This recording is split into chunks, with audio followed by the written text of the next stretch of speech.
তো অ্যাপোস্ট্রফি বিষয়ে আজকে আলোচনা করব। তো প্রথমেই আমি কতগুলো বাক্য লিখছি, তোমরা বোর্ডে লক্ষ্য করো। তো বন্ধুরা, প্রথম সেন্টেন্সটিতে দেখো, রানিস ফ্রেন্ড লিভস ইন পাটনা। মানে রানীর ফ্রেন্ড পাটনায় বাস করে। এখানে দেখো রানিস, এই অ্যাপোস্ট্রফি এস এখানে রানীর সঙ্গে ফ্রেন্ডের একটা রিলেশন তৈরি করেছে, অর্থাৎ এই অ্যাপোস্ট্রফি এসটি রানীর সঙ্গে ফ্রেন্ডের রিলেশন তৈরি করে বোঝাচ্ছে যে রানীর বন্ধু। আবার দেখো পরের বাক্যটি, I am going to play the final match tomorrow. আমি আগামীকাল ফাইনাল ম্যাচ খেলবো। এখানে লক্ষ্য করো আই অ্যাম, এখানে আম কথাটি হচ্ছে আই অ্যাম এর কন্ট্রাক্টেড ফর্ম, অর্থাৎ এখানে দুটি শব্দকে আই এবং এমকে একত্রীভূত করা হয়েছে এবং কন্ট্রাক্ট করা হয়েছে, ছোট করা হয়েছে, সংক্ষেপিত করে এখানে লেখা হয়েছে। তো পরেরটি দেখো, the batsman hit 4 fours and 2 sixes in the last over. শেষ ওভারে ব্যাটসম্যান 4টি 4 এবং 2টি 6 মেরেছে। এখানে দেখো অ্যাপোস্ট্রফি এস, পরে অ্যাপোস্ট্রফি এস দেওয়া হয়েছে এবং 6-এর পরে অ্যাপোস্ট্রফি এস দেওয়া হয়েছে। এখানে এগুলো কিন্তু প্লুরাল প্রকাশ করছে। আবার এখানে দেখো, দ্য অনারেবল জাজ হ্যাজ গিভেন দ্য ভার্ডিক্ট, অর্থাৎ সম্মানীয় বিচারক ভার্ডিক্টটা দিয়েছে। তো এখানে লক্ষ্য করো অনারেবল এই শব্দটিতে কয়েকটি লেটার অমিশড হয়েছে বা এখানে অমিশন ঘটেছে। অ্যাকচুয়ালি এখানে লেখা ছিল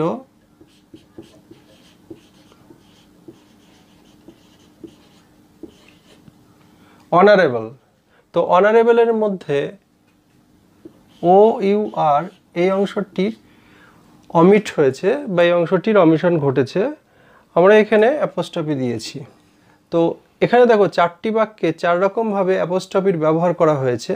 তো আমি আজ এই ভিডিওতে তোমাদেরকে দেখাবো যে আরও কতভাবে অ্যাপোস্ট্রফি ব্যবহার করা হয়ে থাকে এবং কেন অ্যাপোস্ট্রফিগুলো আমরা এইভাবে ব্যবহার করি। আজ তোমরা এই ভিডিওতে সেটাই জানতে চলেছ। তো দেখো, সাধারণত ইনফর্মাল টোন অর্থাৎ কনভারসেশনাল ল্যাঙ্গুয়েজে, অর্থাৎ যাকে তোমরা বলে থাকো স্পোকেন ইংলিশে, আমরা এই ধরনের অ্যাপোস্ট্রফি নর্মালি ব্যবহার করে থাকি। কেন না, আমাদের কথাবার্তা একটা ক্যাজুয়াল ভাব আনার জন্য। নর্মালি আমরা যে বাংলায় কথা বলছি, আমরা ক্যাজুয়ালি যে কোনো কথাবার্তা বলি যাতে কোনো গ্রামার থাকে না, এবং আমাদের এক একটা অঞ্চলে বা ডায়ালেক্টে এক একটা আঞ্চলিক ভাষা আছে, আমরা সেইভাবে কথা বলতে অভ্যস্ত। সেই কারণে আমাদের কিন্তু মনে রাখতে হবে যে যারা নেটিভ স্পিকার অর্থাৎ যারা ইংরেজ, তারা যেভাবে কথা বলে তার মধ্যে অ্যাপোস্ট্রফি বিষয়টি এনে কথাগুলিকে আরও ছোট করে দেয়, অর্থাৎ কথাগুলো খুব দ্রুত তারা প্রেজেন্ট করতে চায়। তো দ্রুত প্রেজেন্ট করার জন্য অর্থাৎ দ্রুত কথা বলার জন্য তারা এই ধরনের অ্যাপোস্ট্রফি ব্যবহার করে। এবং অতীতকালে অ্যাপোস্ট্রফি যুক্ত কিছু কন্ট্রাক্টেড ওয়ার্ড, যেরকম এখানে তোমরা লক্ষ্য করেছো অনারেবল শব্দটির মধ্যে কয়েকটা লেটার অমিট হয়ে গেছে, এরকম ধরনের কিছু শব্দ তারা কন্ট্রাক্ট করে ফেলতো, আরও ছোট করে ফেলতো। তো সেই ধারাটা লিটারেচারে অর্থাৎ ইংরাজি সাহিত্যে বহুল প্রচলিত আছে। তো এখনও তোমরা দেখে থাকবে কবিতা পড়তে গিয়ে কোনো পোয়েমে বা কোনো লিটারেচারে সাহিত্যে এরকম ধরনের কিছু শব্দ পাবে যেগুলোর মাঝখানে একটা অ্যাপোস্ট্রফি দেওয়া আছে। এটা অনেক আগে থেকে শেক্সপিয়ারিয়ান যুগ থেকে প্রচলিত ছিল এবং এখনও সেই ধারাটা সাহিত্যিকরা, কবিরা বজায় রেখেছে।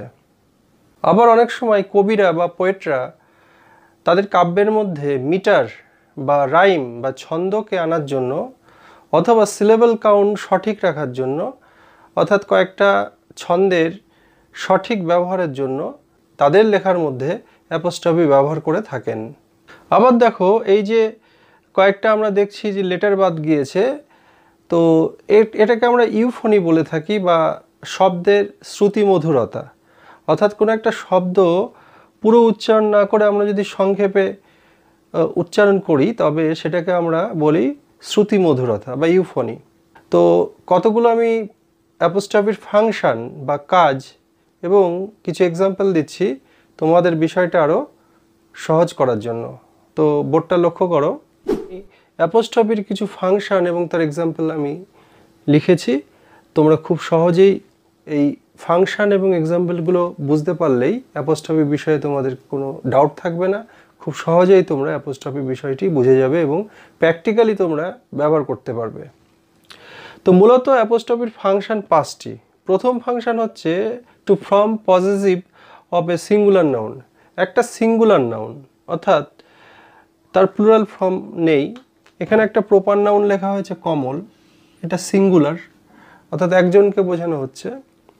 তো তার পজেসিভ, তার কিছু বিষয় বোঝানোর জন্য, তার কিছু জিনিস বোঝানোর জন্য অ্যাপোস্ট্রফি আমরা ব্যবহার করে থাকি। এখানে দেখো অ্যাপোস্ট্রফি ব্যবহার করা হয়েছে। তো তার কি জিনিস আছে, তার বাড়ি, কমলের বাড়ি, সেটা প্রকাশ করার জন্য আমরা কমলস হাউস লিখেছি। Tomorrow I am going to Kamal's house. তো আগামীকাল আমি কমলের বাড়ি যাচ্ছি, এটা বোঝাতে গিয়ে কমল অ্যাপোস্ট্রফি এস লেখা হয়েছে, অর্থাৎ এই অ্যাপোস্ট্রফিটা এখানে ব্যবহার করা হয়েছে সিঙ্গুলার নাউন কমলের পজিটিভ বোঝানোর জন্য, পজিটিভ ফর্ম গঠন করার জন্য। এই সঙ্গে এখানে লক্ষ্য করো, আগে আমি তোমাদেরকে দেখিয়েছিলাম আম লেখা হয়েছে অর্থাৎ আই অ্যাম, অর্থাৎ এখানে দুটো শব্দকে কন্ট্রাক্ট করা হয়েছে, দুটো শব্দকে এখানে একসঙ্গে ইউনাইট করা হয়েছে, একসঙ্গে আনা হয়েছে। আই অ্যাম, এটাকে আই অ্যাপোস্ট্রফি এম দিয়ে লেখা হয়েছে, এ এম, এটা বাদ দেওয়া হয়েছে আর দুটোকে জুড়ে দেওয়া হয়েছে, আমি হই। আই অ্যাম, এটাকে আমরা আম, আই অ্যাপোস্ট্রফি এম দিয়ে লিখে থাকি। তো প্রথম যে ফাংশনটা হচ্ছে এই সিঙ্গুলার নাউনের ফ্যাক্টর। তো এখানে তোমরা বুঝতে পারলে যে সিঙ্গুলার নাউনকে আমরা পজিটিভ করার জন্য অ্যাপোস্ট্রফি ব্যবহার করে থাকি। নাম্বার টু দেখো, to form positive of a plural noun. তো এটা ছিল সিঙ্গুলার নাউন। এবার আমরা প্লুরাল নাউন দেখি। প্লুরাল নাউন কি? এখানে একটা কমন নাউন লেখা হয়েছে গার্লস, তাদের স্কুল, গার্লসেস স্কুল। এটা প্রকাশ করার জন্য আমরা সেই প্লুরাল নাম্বারের পরে অ্যাপোস্ট্রফি দিয়ে থাকি। এখানে দেখো this is a girls school.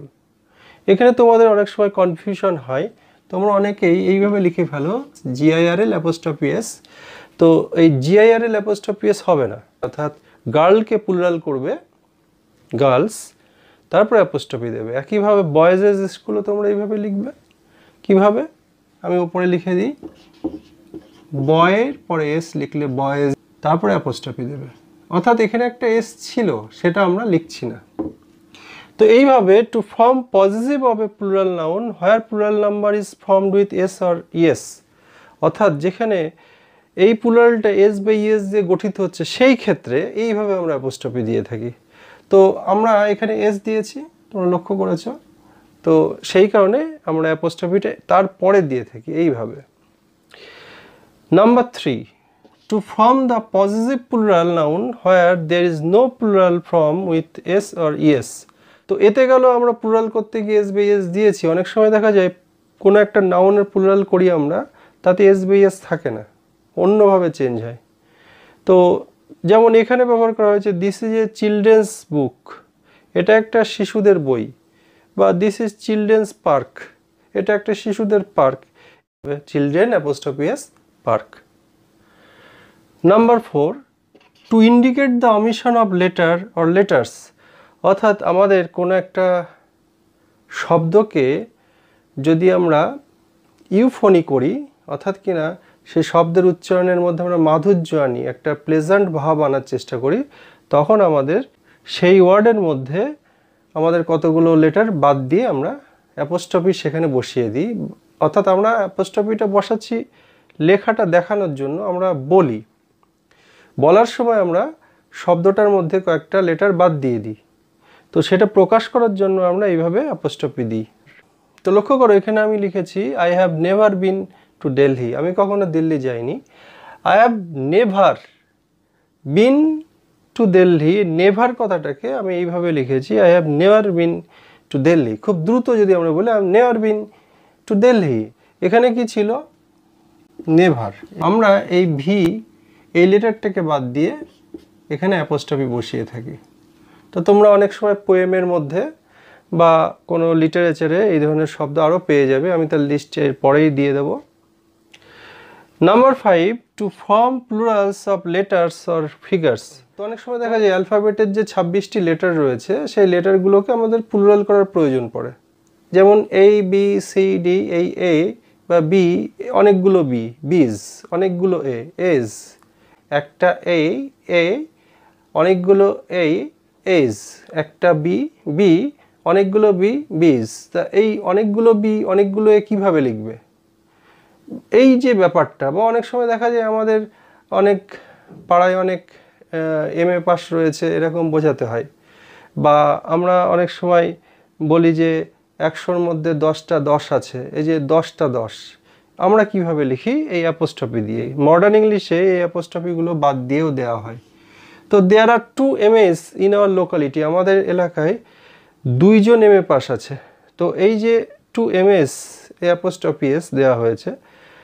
একইভাবে দেয়ার আর 10 টেন্স ইন আ 100, 100-র মধ্যে 10টা 10 আছে, এই যে 10টা 10 প্লুরাল হয়েছে, 10-এর প্লুরাল 10 অ্যাপোস্ট্রফি এস। তো আমরা এইভাবে প্লুরাল করে থাকি। তো এটা হচ্ছে to form plurals of letters, অর্থাৎ এই লেটারের প্লুরাল করা হয়েছে। আর ফিগার্স, এটা হচ্ছে ফিগার, তার প্লুরাল করা হয়েছে। তো তোমরা নিশ্চয়ই বুঝতে পারলে, তোমরা এই চারটার একটা স্ক্রিনশট নিতে পারো বা নোট ডাউন করে নিতে পারো যে কিভাবে আমরা অ্যাপোস্ট্রফিগুলো ব্যবহার করে থাকি। তো আরও কিছু এক্সাম্পল তোমরা দেখো, আমি এবার কয়েকটা লিস্ট দিচ্ছি, তোমরা খুব সহজেই বুঝতে পারবে। বোর্ডটা লক্ষ্য করো। তো আমি প্রথমে কতগুলো কন্ট্রাকশনের উদাহরণ দিই, তোমরা বোর্ডে লক্ষ্য করো। যেমন I am, am, he is, he's, it is, it's, we are, I will, I'll, I would, I'd, I had, I'd, I had, I'd। লক্ষ্য করো আমরা কিন্তু I অ্যাপোস্ট্রফি D দুটোতেই দিয়েছি। যদি হি হ্যাড হয় তা হেড, অর্থাৎ তোমাকে উচ্চারণ করার সময় খেয়াল রাখতে হবে। যেমন আড, আড, I would, I'd, I had, I'd। তো এইভাবে আমাদের এই কন্ট্রাক্টের ফর্মগুলো প্রোনাউন্স করতে হয়। I have, have, I have, I've, he will, he'll, একইভাবে শিল এরকম হবে। They have, they've, is not, isn't, does not, doesn't, is not, isn't, did not, didn't. তো তোমরা লক্ষ্য করো যে প্রতি ক্ষেত্রে অ্যাপোস্ট্রফি দুটো শব্দকে কন্ট্রাক্ট করা হয়েছে, অর্থাৎ ছোট করে লেখা হয়েছে। তোমাদের খালি খেয়াল রাখতে হবে যে কন্ট্রাকশনটা কোথায় হয়েছে এবং কি কি লেটার বাদ গিয়েছে। তো অনেক সময় আমরা ক্যান নট শব্দটাকে এইভাবে লিখে থাকি, ওটা কিন্তু একটাই ওয়ার্ড, ওটা কিন্তু দুটো ওয়ার্ড না। ক্যানট, ক্যান নট হয় না, ক্যানট। এই ক্যানটকেও আমরা কান্ট লিখে থাকি। তো এটাও লক্ষ্য করবে। তো আমি এই একটা ওয়ার্ডের মধ্যে, যেমন এখানে এনো, এই দুটি লেটার অমিট হয়েছিল, এই অমিশনের আরও কিছু এক্সাম্পল দিচ্ছি, বোর্ডে লক্ষ্য করো, তাহলে তোমাদের আরও ব্যাপারটা ক্লিয়ার হয়ে যাবে।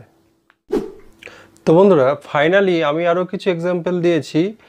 Examples of words with omitted letters or contractions as commonly used in poetry and literature, অর্থাৎ কবিতায় এবং সাহিত্যে আরও কিছু কন্ট্রাকশন বা সংক্ষেপিত কিছু শব্দ বা অমিটেড লেটার্স বা কোনো অক্ষরকে বাদ দিয়ে কিছু শব্দ যে লেখা হয়ে থাকে তার কিছু এক্সাম্পল আমি দিয়েছি। এই এক্সাম্পলের মধ্যে আমি কিছু শব্দ দিয়েছি যেগুলো উইলিয়াম শেক্সপিয়ারের আমল থেকে লেখা হয়ে আসছে, এখনও কবিতায় সবাই লিখে থাকে। উইলিয়াম ওয়ার্ডসওয়ার্থ এর কবিতাও তোমরা পাবে।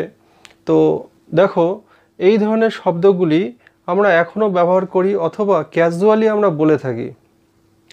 যেমন ধরো এখানে একটা এক্সাম্পল দেখো, মর্নিং, মর্ন, আমরা মর্নিংও বলি, মর্ন বলি, গুড মর্নিং বা গুড মর্ন, মর্ন।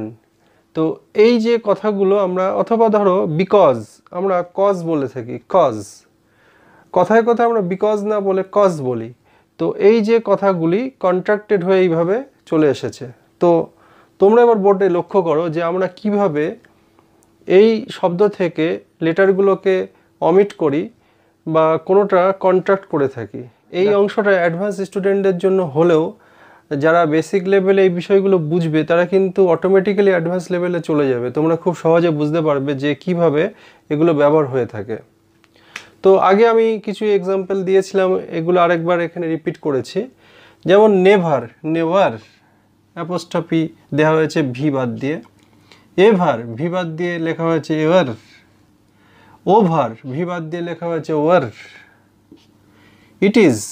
তো লক্ষ্য করো আমরা এর আগের যে এক্সাম্পল দিয়েছিলাম ইটস, এই আইটিএস কিন্তু কবিতার ভাষায় বা লিটারেচারে দেখা যায় ওরা আইটি অ্যাপোস্ট্রফিএস এটা না লেখে ওরা এটা না লিখে কবিরা বা সাহিত্যিকরা লিখে থাকেন টিস অ্যাপোস্ট্রফি টিআইএস।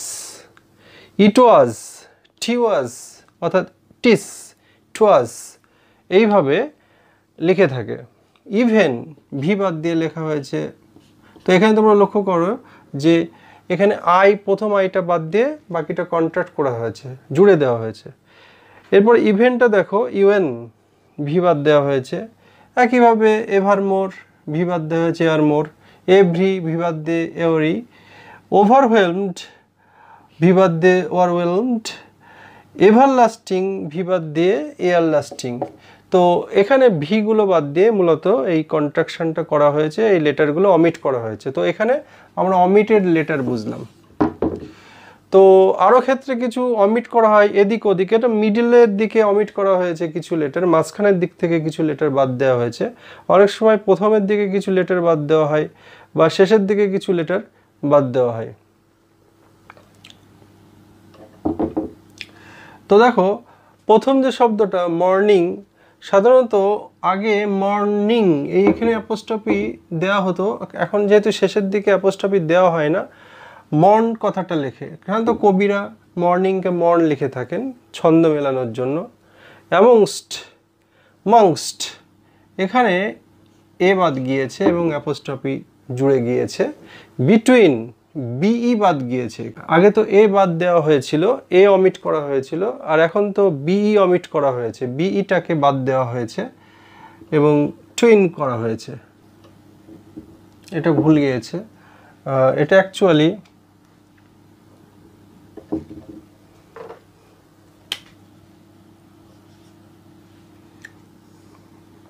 এখানে লক্ষ্য করো অফটেন, আমরা নর্মালি অফেন বলে থাকি কিন্তু অফটেন হচ্ছে সঠিক প্রনাউন্সিয়েশন। তো এখানে ইএনকে আমরা অমিট করে থাকি বা ইএনকে আমরা বাদ দিয়ে থাকি এবং অফট বলে থাকি। তো অফটেন হয় অফট। একইভাবে বিনিদের বি অমিট হয় নিদ। Apostrophe নিদ, apostrophe এনইএটিএইচ। এগেইনস্টের একে আমরা অমিট করে থাকি। অ্যামিডস্টের এ অমিট হয় মিডস্ট। থ্রু এর ও ইউজিএইচ অমিট করা হয় এবং থ্রো এরপরে অ্যাপোস্ট্রফি দেওয়া হয়ে থাকে। বিকজ তো আমি আগেই বলেছি, বিকজের বি অমিট করা হয় এবং এখানে অ্যাপোস্ট্রফি দিয়ে কজ লেখা হয়ে থাকে। এবং এর এ অমিট করা হয় এবং মং লেখা হয়ে থাকে বা মং আমরা ব্যবহার করে থাকি। তো বন্ধুরা লক্ষ্য করলে যে আমরা কিভাবে অ্যাপোস্ট্রফি দিয়ে কিছু শব্দকে কন্ট্রাক্ট করে থাকি বা ছোট করে থাকি বা কিছু শব্দের থেকে কিছু লেটার বাদ দিয়ে থাকি। এইগুলো কিন্তু আমরা লিটারেচারে, পোয়েট্রিতে এবং অবশ্যই স্পোকেন ইংলিশে ব্যবহার করে থাকি। তো আজ এই পর্যন্ত। ভিডিওটি শেষ পর্যন্ত দেখতে থাকার জন্য অসংখ্য ধন্যবাদ। Stay tuned with me for more videos like this.